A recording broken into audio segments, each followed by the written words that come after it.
But all that is to say, today we have the very special Laura Gallaher, which I've been calling her Gallagher for the last year and a half apparently, and it's Gallaher. And just a little something about her. She has worked in the fields of development and selection since 2005. She studied industrial organizational psychology, which is heavy, and completed her PhD at the University of Central Florida. She has experience building teams from the ground up and has led teams of organizational development and consultants, researchers, and human resources professionals. And much of her career was actually with NASA, which is awesome. She was actually she was at NASA when they did the furlough last year. Yeah. So literally she would just show up here at Star Studio and be like, I got nothing to do today, but technically I'm still on someone's payroll, or question mark, not sure, asterisk, all of that. Yeah, so that was fun. But she's also personally was really involved with me and TJ as co-founders of ShowFlow last year as we were going through the Star Studio program and kind of helping figure out exactly what she's going to talk about today. So, there you go. Laura, thank you. All right. Thanks, Stephen. Hi, guys. Hello. So, talking about stress today. It's going to be a lot of fun. If you were at my other talk, you know that I like this to be pretty reflective and introspective. So there's handouts again, and I'm going to ask you to really try to kind of personalize this time. And of course, we always encourage interaction. So to start out, I actually just want you to sort of take an inventory of your state right now. Right? So if I was to ask you pretty simply on a scale of 1 to 10, where 10 is that you're just completely stressed out to the max, completely frazzled. And 1 is that you're totally zen, completely calm, very chill. Where would you put yourself right now? So I'll give you a moment. So now what I want you to do is just reflect back on what just happened. When I asked you to rate yourself, 1 to 10, where did your head go? What did you start to think about? Or what did you start to feel? Or what did you notice? How did you come up with your number? Thought about all the things stressing me out. Okay, and so what I want you to do is take another moment or two on here and write what were your thoughts, right? Or what were your feelings? Or what did you even notice? Like as you had that thought, right, like George, like what is it, like these things that are stressing me out? Did you notice like a little spike of adrenaline in your stomach? Did it kind of turn, or did you feel yourself tense up? Did you kind of feel it in your shoulders? You're like, oh my God, I know that I'm stressed out because I can't even turn my head to the left today. What is it that you noticed and paid attention to when I was asking you to give yourself a number? So take a couple moments and try to make a distinction between what were your thoughts, what were your emotions, and then also what you sort of felt somatically in your body. This idea of stress and being stressed out is very much a manufactured state that we as humans create. There are very real stressors, and there are things in our environment that can elicit a response or reaction from us. But that idea of being stressed or feeling stressed, it's all coming from our own brains. And it's all evolutionary, right? Everything about our brains and our bodies have evolved and been designed to try to protect us. Our brains are always trying to do what they think is right for us. So from an evolutionary perspective, if you were to come across this bear in the wild, your body's going to give you all kinds of things that it believes you need to survive in that moment. Right? That massive shot of adrenaline and cortisol and norepinephrine and all of these chemicals and these stress hormones that's going to help you to either try to fight, although I would not want to fight that thing, or to run the hell away. Super useful, right? You guys are all familiar with fight or flight. We know this. So the problem is that our bodies still do this to us when it's not a bear that we're facing, but it could be something like this. The idea of standing up in front of a group of people and talking, knowing that eyes are going to be on me and there's going to be people evaluating or judging the things that I'm saying. That is a stressor for some people. Honestly, for me, it doesn't really create me a stress state for me. But this is the type of thing that makes a lot of people very nervous for a job interview. So our brains basically think that's as dangerous as a bear. Problem is, when you get that same rush and the same hormones, that's really not helpful for being in an environment where you're trying to, say, present yourself well. in front of a group of people or in an interview, or even when you're sitting at your computer trying to be productive and get things done. It's not helpful anymore, right? It's creating this really negative buildup.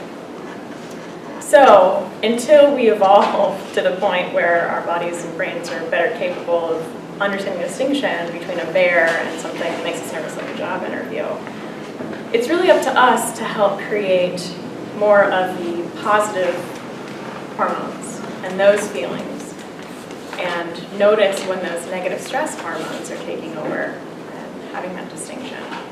So in case you're interested in some of the physiology, I've listed out some of the hormones for you there. Probably familiar with a lot of these. So, first thing that I want to talk about, and I'm going to talk about several different strategies or ways to try to handle stress. They are not all going to work for you, and that's okay. My hope is that at least one or two of these is something that you go, you know what, I could maybe use this. I could see how this would be helpful. So I'm just going to take you through a bunch of them, and hopefully moving forward in your life, you can find some use for them. So the first one is the simplest, and it's just breathing. So if you picture the scenario with a bear, if I'm looking at a bear that's growling at me and it's standing tall and it's got its claws out, chances are I'm not going to go. Right? I would not do that. So that's an immediate signal to my brain like, okay, not a bear. So I'm using my brain to trigger this behavior of taking a deep breath in and letting it out. And immediately that's going to start to shift the chemicals and the hormones that are being produced. It's not a be-all end-all, but there's this immediate like, not a bear? Okay. So breathing. And so it's really a way to try to keep your body and your brain connected. So it could be as simple as taking that deep breath in and deep breath out. I'd like to give a couple additional suggestions. So if this is the kind of thing where you're willing to put a little bit of extra time into it, and I'm talking about literally 5 minutes or less, you can do wonders. I led a team of leadership development specialists when I was at NASA, and at the end of our meetings, not every time, but maybe a couple times a month, we would use the last like 3 or 4 minutes, and we would do breathing. And it's just get grounded, both feet on the floor. If you have armrests, great. If not, just relax your hands and your arms somehow. I'll encourage you to try to do this right now if you're willing. Right now, feel a little bit calmer than they did like 10 minutes ago. And it's okay that it's a temporary thing, right? I get that.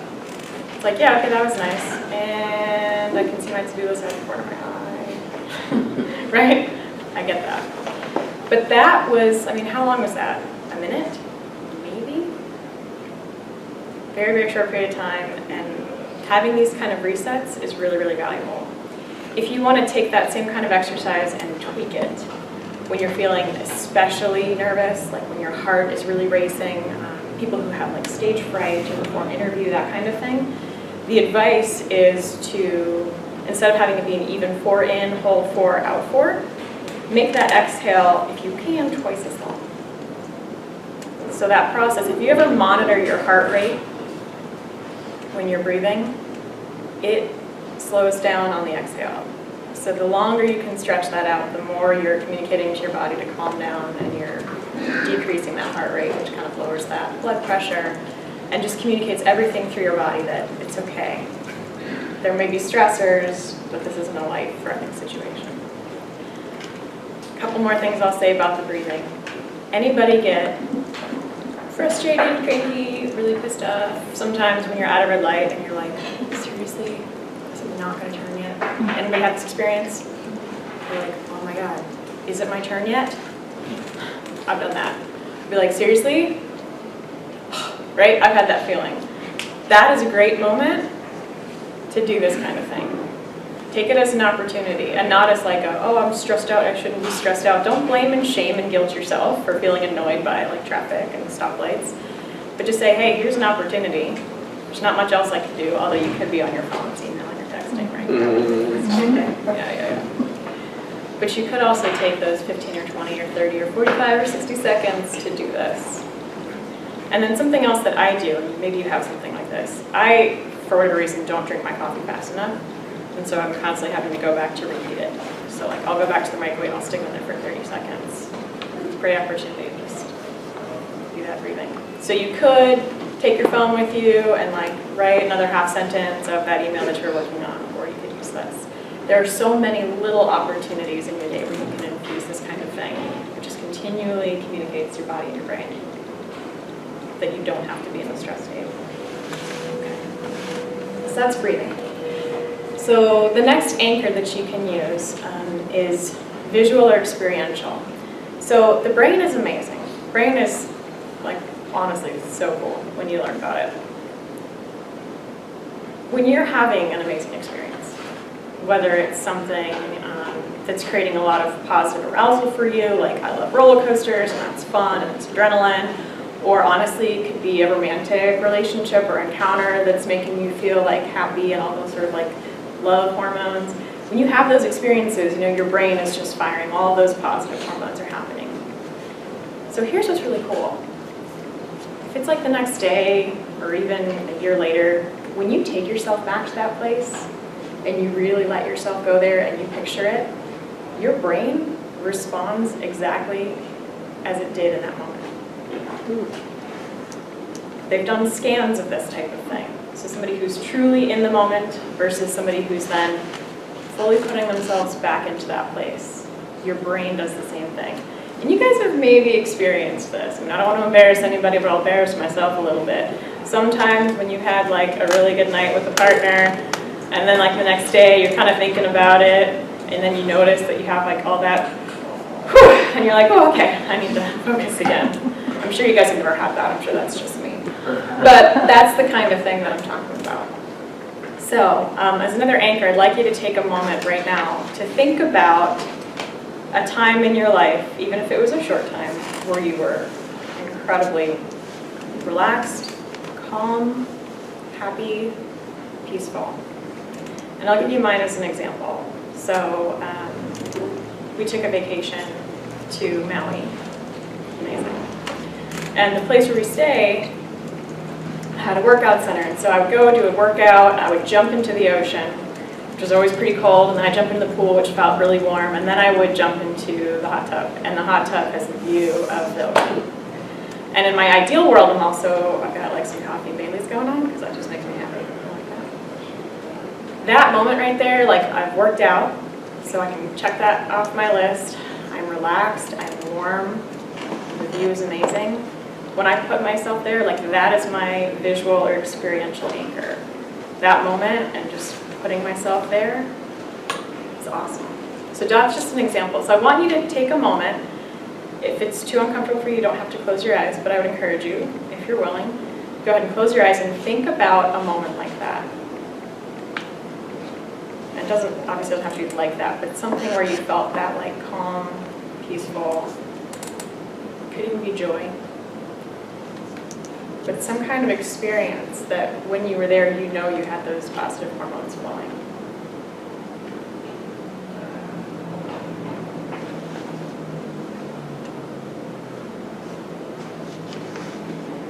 So what I really want you to come away with from this right now is an idea of what that is. And because we're short on time, like I would love to give you more time to just sort of be there in that moment. But I'd like you to take notes if you want to on your paper about what is that experience, or what are some ideas, some places where you can go. And again, this is the kind of thing that you can do for something as short as 1 minute, 2 minutes. You just put yourself there. If you haven't been able to come up with anything, I hope that you can put some time into it, because this may or may not work for you. But I really encourage you to explore the different opportunities and options. So a third anchor you can use is auditory. So do we have any fans of like old school SNL? Stuart Smalley? You guys know Stuart Smalley? Anybody remember his catchphrase? I'm glad people like me. Yeah, what is that? Good enough, Good enough. Smart enough, and gosh darn it, people like me. Right? And he would look in the mirror as he said it. And obviously that was a joke, right? They're kind of poking fun at this concept. I mean, what this is affirmations, right? And so it's that auditory, it's that actually hearing hearing good, positive messages about yourself or about whatever's going to be relevant. It could be about your business. It could be about an opportunity. And this seems so corny. I know. I get it. I know. The thing is, it really works for a lot of people. There's a lot of research to show. Because here's what happens. And I'm going to come back to the brain on this, right? This all comes back to the brain. When you say something out loud, when you verbalize something, especially when you do it on a repeated basis, you're actually changing your brain. It's neuroplasticity. You can change your brain, so you can create new synapses. And when you say something like, I'm good enough, I'm smart enough, oh gosh darn it, people like me, or whatever it is that's helpful for you to hear, over and over again, you're creating those neural pathways, which makes it that much easier for your brain to go there in the future. So you really do start to convince yourself. So, again, this sounds a little bit cheesy, but it could be the kind of thing where before going into an interview or before a presentation or before a phone call with a potential client or a potential investor or anything that you know is going to give you that nervous feeling, right? You have that somatic response. Literally saying to yourself out loud that I have a solid business plan. This is a really good idea. People would be lucky to invest in my organization and what we have to offer. And I am very capable of convincing these people of its value. Could be statements like that. And again, we're talking about 15 to 20 seconds. Will you feel goofy? Maybe. So what? Get over it. Or if you really hate it, then don't use this option. And I put on there that this can be yourself or a partner. So what I would say is, if it feels less corny for you, or if this is the kind of thing that will make you laugh, laughter's great. Laughter's going to give you those positive hormones. You can actually ask somebody else to help you kind of be that person, right? So I might go to Cesar and say, will you please say these things to me? I need to hear this. So I hear it in my brain. It's not going to be as powerful as me saying it myself. It will still affect my brain and affect the neural pathways if I can believe it. But if it's hard for you to say it to yourself, find somebody that you trust who can tell you these things, remind you of these things. And if you want to take notes on what are those messages that you feel like you really need to hear, the areas that you doubt yourself the most on or whatever, feel free to do that. Another anchor you can use. So you can use any combination of these things, or if some of them feel too goofy for you or whatever. The idea here is options. Outcome-oriented. So let's say that you're going into a meeting or a phone call that you're feeling pretty nervous about. You're putting a lot of pressure on yourself because the outcome is important to you. If you can envision and feel what you want that outcome to be, imagine what that is. What is that outcome? And just continue to put yourself there. How do you feel at the end of this hour-long meeting or whatever it is? How does the person that you're talking to feel? What does the person that you're talking to think about? Like, what are their thoughts? What are they walking away with? What are you walking away with? And just very much that outcome-oriented. What does that look like? So very much living with the end in mind. So in that very moment, picturing the ideal outcome, not catastrophizing, and all the things that can go wrong. But how do you want it to be? How do you want it to end? What does that look like? So again, because we only have a short time today, I'm not sort of allowing for a lot of experimentation. And I know that you guys are just brimming with free time, I'm sure. What I would encourage you to do is experiment with these things. So at the beginning of this, I asked you to do the 1 to 10, sort of how you're feeling. And if you can take even 10 or 15 minutes, maybe it's before you go to sleep or whatever, if you think about a situation or multiple situations that are really, really stressing you out, you can experiment with these different anchors and notice what works for you. Just try them, right? So you can be like, okay, as I think about this stressful situation, my stress is a 7. That's what's happening to me. Yep. Feeling pretty stressed. Feel the heart rate, my stomach's kind of churning a little bit. That's uncomfortable. And then try the breathing thing. What does that do for you? Where would you put yourself now? Maybe you're 6. Okay, help a little bit. Try the outcome-oriented thing. Start to think about that, and then notice what happens. Does your heart rate slow down? Do you start to feel calmer? Where would you put yourself now? Would you put yourself at a 4? So you need to experiment with yourself to figure out which one of these things is going to work for you. And one situation to the next, it may vary, right? But I do encourage you to take a little bit of time to play with these different things. Okay, so kinesthetic, right, so touch-based. So just from a human perspective, and I'll encourage you to do this too if you don't feel too goofy, I'm going to do it. There's 2 places that you can touch yourself that will help you with calm. So one is here, right, so chest, just placing a hand here. And then the other one is to place your hand on the back of your neck. So just doing this starts to send messages of calm to your body. So these are just powerful places. And if you find that just one works better for you, you can do that. And this is also a good tip, by the way, if you have a friend or a partner who stresses out. If you were to place your hand on the back of their neck, you know, calmly and gently, that could be something that's very useful.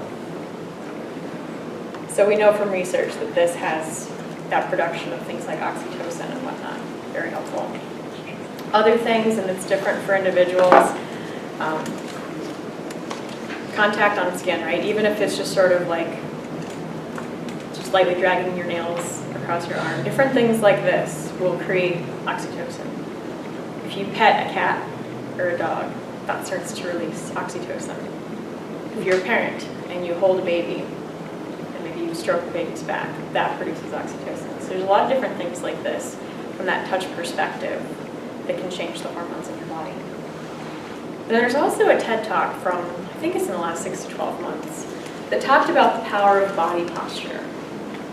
So they had people come in, this is a really neat experiment, and they told them how to stand before coming to do something like this, or maybe it was a job interview or something like this.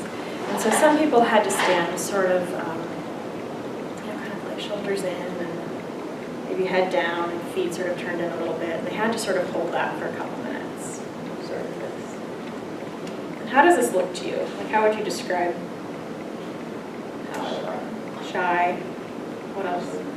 Reserved? Powerless. Powerless? Defensive?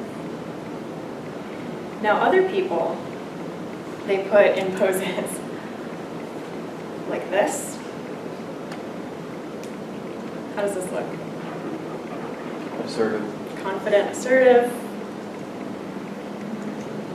What was that? Aggressive. Aggressive. I mean, this could even look cocky, right? This could even look obnoxious, right? That table's too low, so this would be a side. For some, it was this posture. So they put people in these postures. They told them how to stand, and they had them stand in those postures for a given amount of time. And then they would actually measure their brain chemistry, and it was different. So when they randomly assign people to these conditions, and they tell them how to stand, when I tell my body to fold up and do this, I'm sending messages back to my brain about myself, about my situation, and that's changing the chemistry. It's so cool. So cool.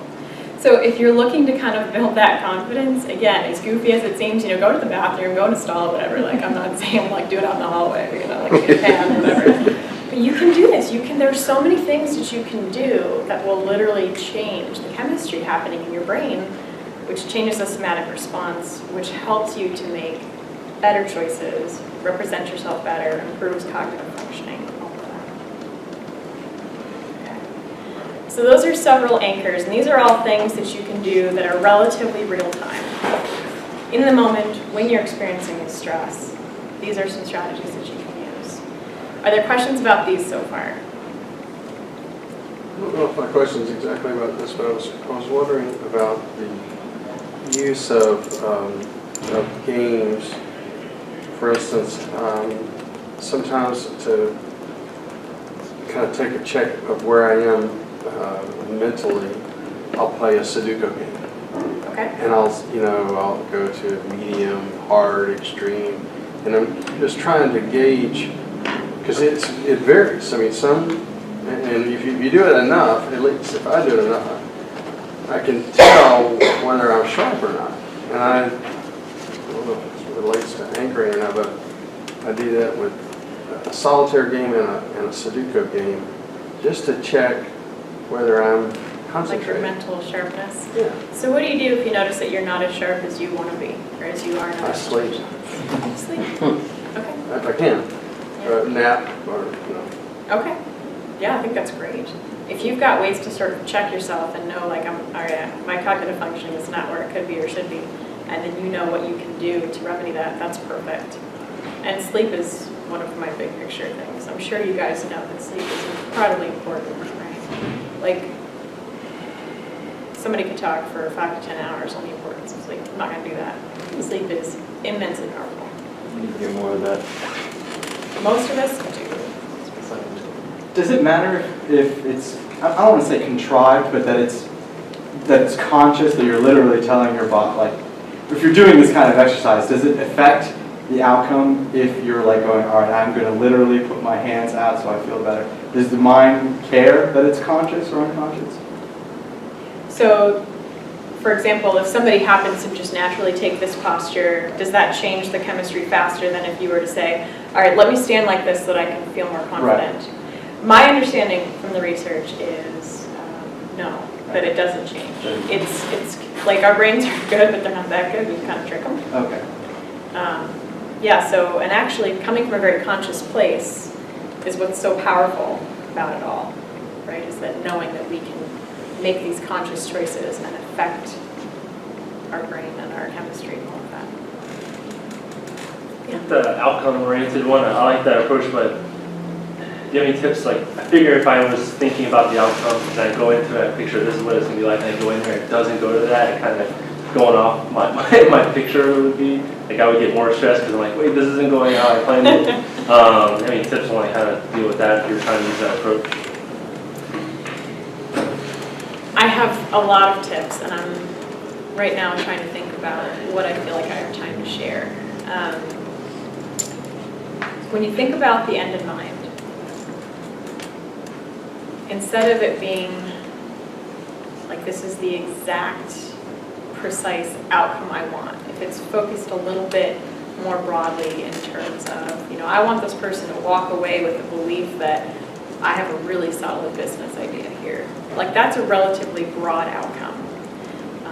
Or it could be, you know what, I want this person to walk away being confident in me as a person and ability to be successful. So when it's something that's pretty broad like that, you may start to feel like it's derailing in the moment, but there are going to be so many ways that you can sort of recover and come back to that. I mean, if you say, I am hoping that I walk away and they have said that they will give me $250,000 and that I'll get it by the end of the month, you know, yeah, that's going to be a little bit tougher.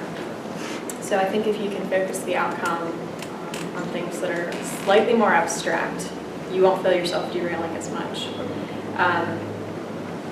As far as the end in mind, and when you start to feel like, okay, this isn't working, I would see if one of the other anchors is going to be helpful to you in that moment. But if you can think about that more abstract outcome of, I want them to be confident in me as a person, I want them to understand this is a solid business idea, or it could be about that relationship that you have with the person. You know, I want this person to feel like, you know, they can trust me and I'm going to be honest and they're going to know that I'm a person of integrity. Then that can very directly affect all of the conscious choices you continue to make. Does that help? Definitely. Okay, let me know if you want to talk later, because there's a lot I can say about that. Okay. All right, so this is just something that I want you guys to kind of keep in mind as we start to talk about some of the other solutions in this mitigate the negative effects of stress. Now, some of you guys would probably want to go to like Dictionary.com or whatever app you might use to look up stuff, and you would probably point out that in the definition for concern, one of them actually uses the word worry, and that's true. So yeah, from like a literal perspective, there is certainly overlap, right? I think just from a conceptual perspective, what I want you to get from this is there's a difference between worrying about something and having a concern. What do you guys think the primary difference is? emotion or Emotion? What about emotion? like you can be concerned about something, but it doesn't like maybe not bring out that feeling where if you're like worrying about something, you're kind of belaboring on it and maybe building up to it. Okay. Yeah, so there's sort of this like emotion connotation attached to this idea of worry. Right, you sort of picture something that's worried and it's like this very emotional state. I'd say the level of impact, it seems concern's a little less low stakes than worry. Worry just seems more all-encompassing, whereas concern just seems like one component of other things you're thinking about. Okay, interesting. So concern seems like it's a lower stakes word or theme or concept. Okay. And so maybe that's what it is for you. For me personally, I'm not sure that I agree with that, but I can, if that's sort of the concept of the words that you have. What's your concept? I feel like that's the answer. Well, so when I look at these definitions, I mean, my goodness, to torment oneself with or suffer from disturbing thoughts. My God, that sounds awful. That sounds awful. Torment oneself. Does that sound productive? No. Useful? I'd rather be Constructive? concerned. I don't have to make a choice. I feel that I have more control being concerned, and my decisions are going to be more on point opposed to being worried. My stress levels are going to be too high, so I can't really function in the right state of mind, if that makes sense. Yeah. So you said something about choice and decision and actions being more powerful. You said a few words like that, right? Say that again, sorry? You said a few words like choice and decisions and actions that you take might have an impact. Yeah, I mean, when it's all said and done, we all have a choice, so it's a matter of whether I chose to worry about it or I chose to be concerned about it. And I mean, I don't want to worry about it because, like I said, it's going to be more stressful for me. So I'd rather be concerned because then I can visualize it, observe it, and then make a more concrete decision that'll benefit me, Okay. if that makes sense. That does make sense. That's pretty close to sort of my concept of the differences between these things. If there's something that I am worrying about, and I'm just worrying, the connotation that really sticks out to me is I can't do anything about it. It's something that is completely out of my control. That's sort of that main conceptual difference between something like worry and concern. Whereas concern is, I'm aware of this, and it's of interest to me. It's concerning to me. Okay. So what do I want to do about that? And then what is my choice? Right? What choice do I make? So conceptually with worry, the choices that you make aren't going to change the thing that you're worrying about. With concern, you can have a concern and then make a choice about that. Do I take action? Do I take action A, action B? Or do I not even actually concern myself with this right now and I focus on other things? So conceptually, I think my recommendation on this is when you're feeling that stress, try to notice or pay attention to, is this me just worrying? I can't do anything about it? Or is this a concern where I can make a choice to try to change the outcome, have an effect on it, or I can make the choice to focus my attention and my energies elsewhere. Sort of like back in the day when you took, SATs or GREs or MATs or whatever, right? It's like it can be concerning for you leading up to it, right? And you study and you learn how to do this test. And then, I know now it's like immediate when I took it too, but I think for SATs when I was in high school, you had to wait like 4 weeks or something. So I can sit there and I can worry about my score. It's not going to make a difference. It's not going to make a difference. So that's the conceptual difference between worry and concern. So if you just sort of notice that, notice when that's happening, and notice if it's something you can make a choice about or not, my hope for you is that it will allow you to sort of release some of the worry. When you know it's not something that you can make a choice about and have an effect on, hopefully that's something you can sort of just let ease out of your mind. And if you can make a choice, well then you need to make your choice. And I can understand how that can be a stressor. But you can have an impact more so than it's a worry. All right, so some bigger picture things around building resilience.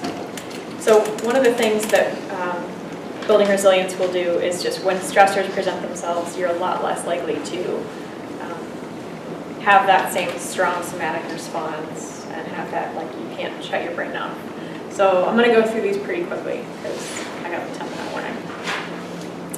So these are really based around things like positive psychology and the use of language. So one is reframing. So when you're describing a situation either in your head to yourself or to your business partner or to a friend or whoever it may be, just pay attention to how you're framing it. It's like, oh my God, this is just a disaster. And, you know, these people that we're talking to, like, I don't know, we can't possibly convince them. You know, what is the language that you're using? How are you describing the situation? Because you're training your brain. And you're telling your brain, and it's more and more starting to think that there's a bear, right there. And that's a choice that you're making. So look for opportunities to reframe what's happening. And yeah, sometimes it is that cheesy, this isn't a problem, this is an opportunity. Like, I know that's kind of annoying, but there's something really true and real about the benefit and value of that. So that second bullet around choices are opportunities, not excuses. So, like, if somebody's late to a meeting and they say, well, there's traffic. I'm sorry I'm late, there's traffic. Okay, so it kind of sounds like an excuse. In reality, it should be, I apologize for being late. I should have left my house sooner. Or I should have left the last meeting sooner. That's it. There's traffic, so what? So what is the choice or the opportunity for the future? Instead of making excuses for what sort of led up to something, how can this affect the choice that you make next time? Self-critical language. Anybody ever beat up on themselves a little bit? A little bit? Yeah?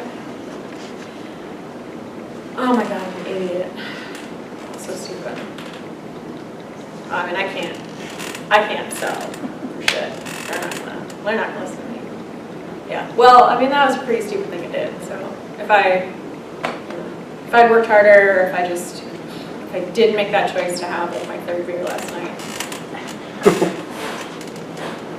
Is that helpful? Not helpful. Trust me, very not helpful. Self-critical language, I guess what I would ask you is, if you had a friend talk to you the way you sometimes talk to yourself, how long would you keep that friend around? Unfortunately, some people keep pretty abusive friends around, right? So it's not always a good question to help somebody shift out of that. But notice when you're using self-critical language, because that's not going to build resilience. All you're doing is sending messages to yourself that you're not capable of handling the stressors that come at you. And along those same lines, accepting responsibility versus blaming or shaming. So there's a difference between, I understand how the choices that I made led to this outcome, which is not the outcome that I wanted. And, oh man, I shouldn't have done that. Oh my God, I feel so guilty. Stupid. You're gonna hate me, right? Or whatever it could be. I'm not saying, like, give yourself a free pass for everything, you can do no wrong, but accept responsibility and just keep that future focus. All right. Yeah, I acknowledge that probably that third beer last night wasn't the best choice I could have made. So when I go out next weekend, I'll stop at 15, whatever. Use of the word should is always a red flag for me. And I'm not saying this from a pure semantics perspective, like I don't want you to just get all tripped up on could, should, would, etc. The thing about the word should is that there's a lot of assumptions. What does that mean? You know you should do. Who says I should? I should do this if what? If I want what? If what is true? So my recommendation for you is when you find yourself saying should, or when you find yourself hearing should from other people, either politely ask them to sort of flush that out, or do it yourself. Man, I really should get more sleep. Should you get more sleep because that woman at the brown bag said sleep is super good for you? Or should you get more sleep because you understand that sleep helps cognitive functioning, and better cognitive functioning will help my productivity, and if I'm more productive, I'll feel less stressed about how many things on my to-do list. That's pretty compelling. And now it's not should because someone said sleep is good. So flesh out should. What are the assumptions around that? And then you'll know, is this something that's really good for me? Or is this because somebody else thinks this is good and it doesn't apply to my situation? And the other thing about language and the things that you train your brain, our brain is not as good at hearing not or don't. So when you say, like this is really common, I ask people a very simple question a lot, which is, what do you want? And a lot of people go, well, I don't want. Sometimes it's easier for us to say what we don't want, because saying what we want requires a little more work and thinking. Our brains are just not as good at hearing the not or the don't.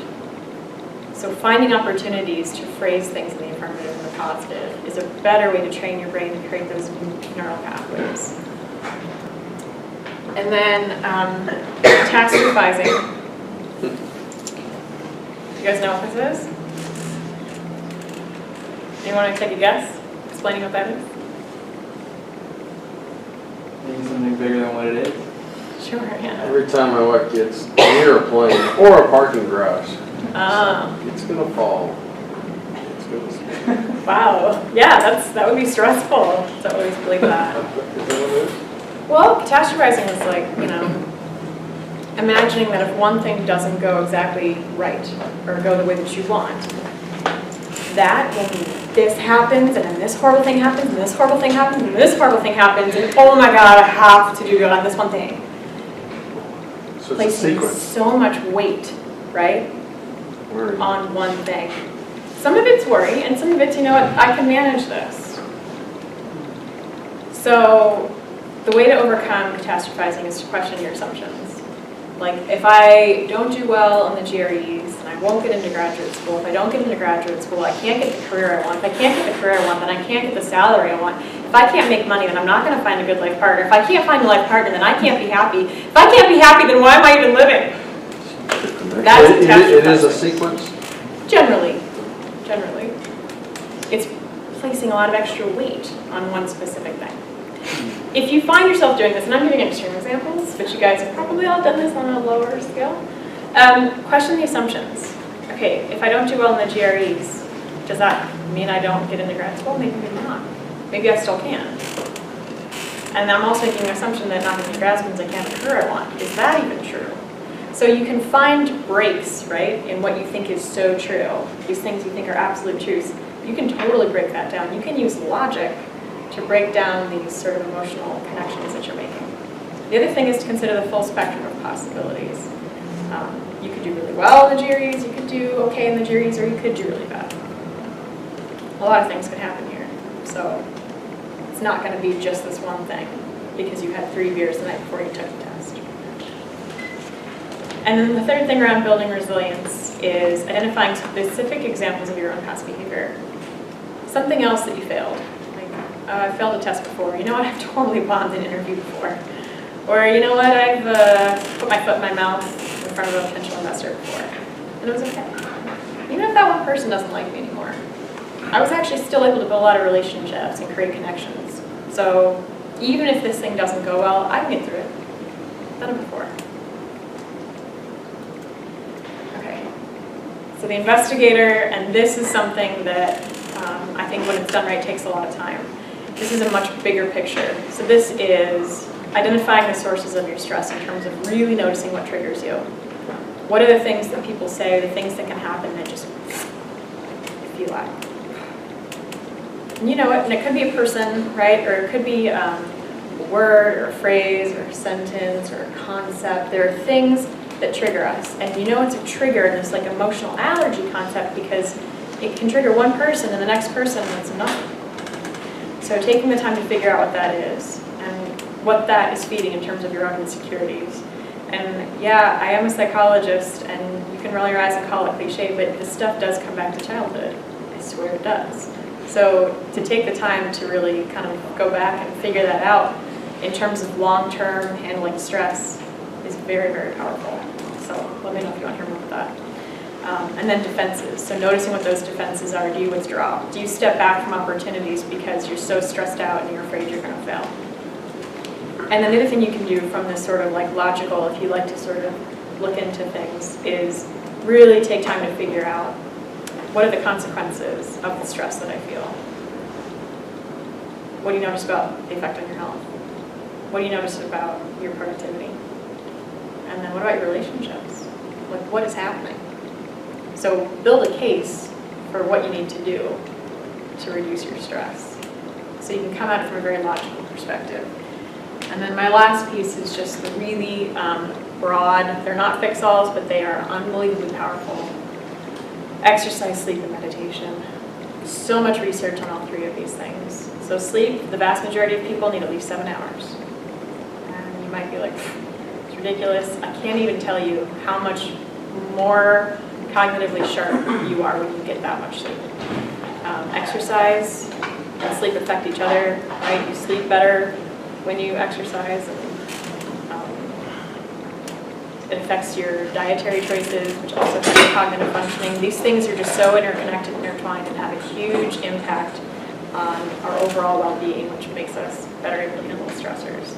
And then meditation, honestly, the breathing that I had you do, even that is a form of meditation. So whatever may work for you, some people like yoga, it could be that take a minute at the stoplight, or it could be a full 30-minute guided meditation session sitting in the Om position. Whatever works for you. So a lot of different ways to handle stress. My hope for you is that at least a couple of these sound intriguing and that you're willing to give them a try. I encourage you to experiment on yourself and see what works for you. And I'm right at time, maybe slightly over, so questions? I have a question for you. Yes. So, and probably we can just use this as the one question, and then after we can find you out there. Sure. Let people back in. I know that for me, there's 2 levels of stress. One is that I experienced last year with the program I'm doing the right way. One is the compounded, like, stretch goal of, say, a 3-month accelerator, or even 1 month at a time, where someone says, hey, our goal is now to have 3,000 email followers. So that you put a goal on yourself that you say, I want to be there within a stretch, goal. Or I got to go on stage and present in front of 300 people. So I know that the one that you mentioned of breathing in and out, I've done that myself. I literally, before the startup weekend, went into a corner like I was in trouble and just like basically blocked everybody out. And I was like, serenity now, and then went up there. But like, can you speak to any of those two as far as like hitting a stretch goal and not letting that overwhelm? I know all of your presentations spoke to it, but specifically before you go on stage, what would be the thing? So that more that like stage fright concept, like it's a real time. Breathing is the best recommendation that I have for that. The other one that I think comes up for people is a little bit of catastrophizing on a small level. Like let's say you walk out on stage and you trip. That is humiliating. That's just a bummer. I mean, that sucks, right? And maybe that's not the worst thing that could happen. But I would. Yeah, I know, right? And then it's endearing and cute, and everybody loves you that much more. So I would say, the fear is what? They're going to look at you and think you're ugly. They're going to look at you and think you're stupid. What is it that you're afraid of, right? And identify what is that catastrophizing? What is it that makes you so fearful of this moment? And then using your logic to sort of break that down. And what are the things that are sort of ridiculous assumptions that probably aren't true? And then, okay, maybe they do think you're ugly, or they do think your idea is stupid, okay? So what if some people think that? What's going to happen? And so you can kind of go down that path of like worst case scenario, or you can recognize that that's probably very unlikely, and the other outcomes are actually a lot more manageable, and you can face that. Does that help? Totally. Yeah. Because what it is that scares people about that situation is different. So if you can figure out your own little catastrophizing, what are you doing in your head that's making you so scared for that moment? Yeah. Okay. Cool. Is there any other pressing big questions? Cool. We gotta wrap it up in here. Thank you again to Laura. And, you can find her out there. I'm sure she has a slide maybe about your contact, I'm not sure, but